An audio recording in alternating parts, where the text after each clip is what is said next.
नमस्कार दोस्तों, एक बार फिर मैं आपके सामने एक नई जॉब नोटिफिकेशन लेकर के आया हूँ जो कि इसरो के द्वारा निकाली गई है। और इसमें इंजीनियर्स के लिए बहुत अच्छा मौका है यहाँ पर इसरो में काम करने के लिए। पे लेवल भी बहुत ही बढ़िया है। तो चलिए हम शुरू करते हैं। क्या है?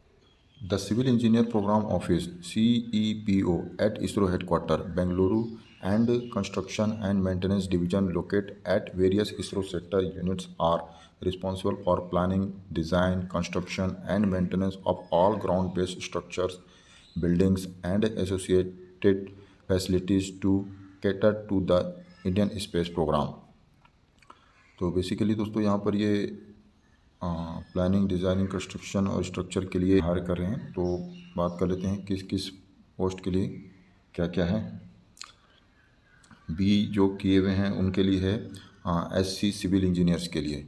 तो यहाँ पर अनरिजर्व के लिए 7 पोस्ट है, OBC के लिए 4, SC के लिए 4, ST के लिए 1 और EWS के लिए 2। क्वालिफ़िकेशन की बात करें तो 55% आपको इसमें BTech में जो है यहाँ पर 65% चाहिए। और अगर CGPA है तो इसमें 6.8 आउट ऑफ 10 आपके इसमें जो मार्क्स होने चाहिए। तो जो इलेक्ट्रिकल इंजीनियर के लिए है जो कि 10 पोस्ट है इलेक्ट्रिकल इंजीनियर के लिए। अनरिजर्व के लिए 3, OBC के लिए 2, SC के लिए 2, ST के लिए 1 और EWS के लिए 2। इसमें भी आपको जो 65% आपके मार्क्स होने चाहिए और CGPA के थ्रू 6.8 आउट ऑफ 10 इसमें जो है के नंबर पॉइंट्स होने चाहिए। नेक्स्ट बात करते हैं दोस्तों रेफ्रिजरेशन और एयर कंडीशनिंग के लिए जो है यहाँ पर 4 अनरिजर्व के लिए है। टोटल 9 वैकेंसी वैसे 2 OBC के लिए है और 3 SC के लिए, 1 जो है बैकलॉग का जो PBW के लिए रिजर्व है। और इसमें जो है 65% और 6.84 जो CGPA है उसके लिए आउट ऑफ 10 6.84 जिसमें नंबर आपको चाहिए। नेक्स्ट बात कर लेते हैं दोस्तों आर्किटेक्ट के लिए जो है एक है वैकेंसी, वो भी अनरिजर्व के लिए। इसमें भी सेम वही 65% आपका बैचलर डिग्री होना चाहिए आर्किटेक्ट में और 6.84% आपका इसमें होना चाहिए। और वैलिड रजिस्ट्रेशन होना चाहिए, certificate with the counselling architect में आपका जो इसमें रजिस्टर्ड होना चाहिए। ऑटोनोमस सिविल ऑटोनोमस के लिए यहाँ पर। और इसमें एक वैकेंसी वो भी अनरिजर्व है और इसमें भी 65% और 6.84% इसमें 6.84 नंबर चाहिए आउट ऑफ 10 में। इसमें एज की बात कर लेते हैं दोस्तों यहाँ पर जो है 14/7/2025 को जो आपको 28 वर्ष पूरे होने चाहिए, जिसमें अनुसूचित जाति अनुसूचित जनजाति अभ्यर्थियों के लिए 33 वर्ष, अन्य पिछड़ा वर्ग के लिए जो है 31 वर्ष जो है इसमें दिया हुआ है। तो इस हिसाब से जो है आप जो कैटेगरी में आते हैं उस कैटेगरी में आप अपने हिसाब से भरिएगा इसमें।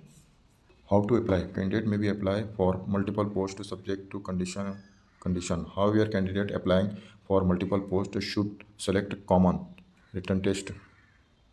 Candidate have to make application fee payment separately for application for all the post. The application for online registration will be hosted in the ISRO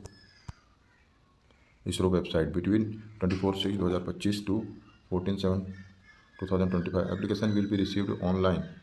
Upon registration, application will be provided with an online registration number which should be carefully preserved for future reference। मतलब आप जो भी online form भरेंगे वो 24/6 को शुरू हो चुका है, 14/7 तक जो है चलेगा। और जो आपको एक्नॉलेजमेंट मिलेगा उसे जो रजिस्ट्रेशन नंबर वो जो है आप सेव करके रख लीजिएगा अपने ईमेल आईडी में। और वैलिड आप ईमेल आईडी और अपना फ़ोन नंबर दीजिएगा। email ID of the applicant to be given in the application compulsory. The last date submitting online registration। तो यहाँ पर आपको 14/7 तक जो है इसमें आपको अप्लाई कर देना है फीस के साथ। फीस की बात कर लेते हैं सभी के लिए। यहाँ पर जो है 250 रुपये जो है फीस है और आपको लेकिन 750 रुपये आपको जमा करने पड़ेंगे।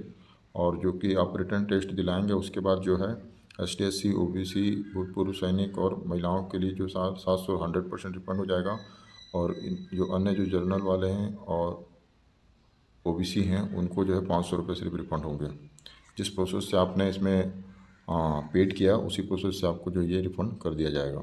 सिलेक्शन प्रोसेस की बात करें दोस्तों तो यहाँ पर return test will be conduct at 11 venues, 11 जगहों पे जो है उसका रिटर्न टेस्ट होगा।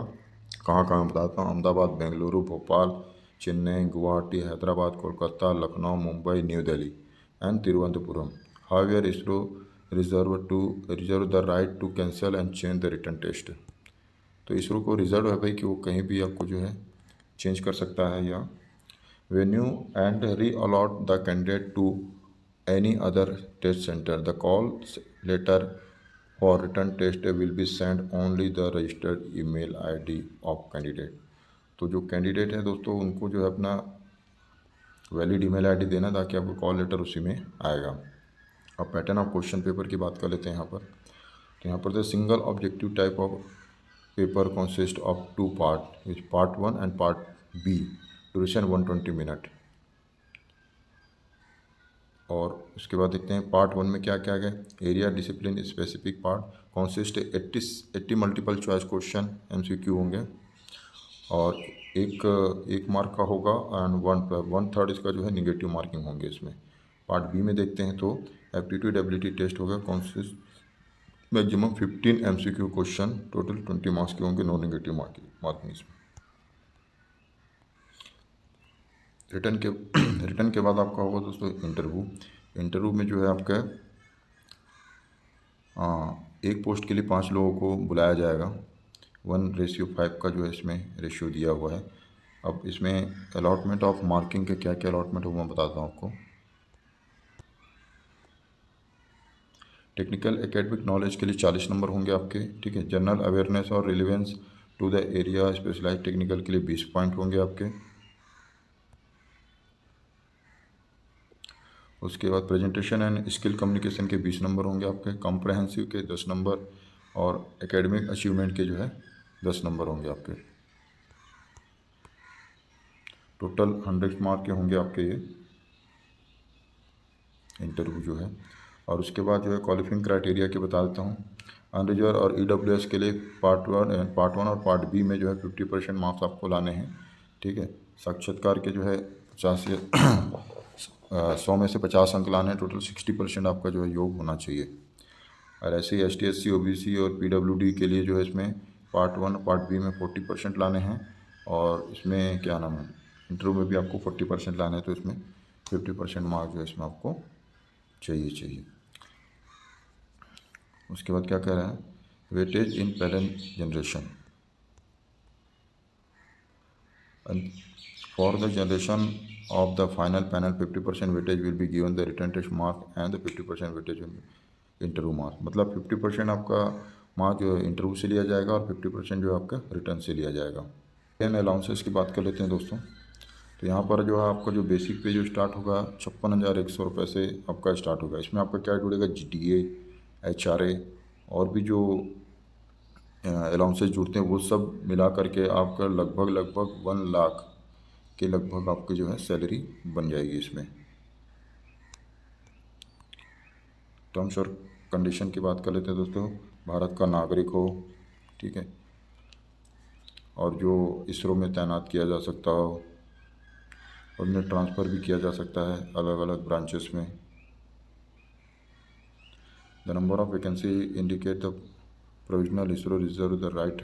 इसरो के पास रिजर्व पोस्टों को घटा बढ़ा सकता है। और रजिस्ट्रेशन शुरू हो चुकी है 24 तारीख से और 14/7 को 2025 में लास्ट डेट है। अपने आवेदन की स्थिति जानकारी के लिए देखिए इसरो के वेबसाइट में आप जा करके जो इसमें देख सकते हैं। तो उम्मीद करता हूँ दोस्तों आपको ये वीडियो पसंद आया होगा, जानकारी पसंद आया होगी। अगर पसंद आए तो अपने दोस्तों के साथ साझा करें और आप अगर एलिजिबल हैं तो खुद अप्लाई करें।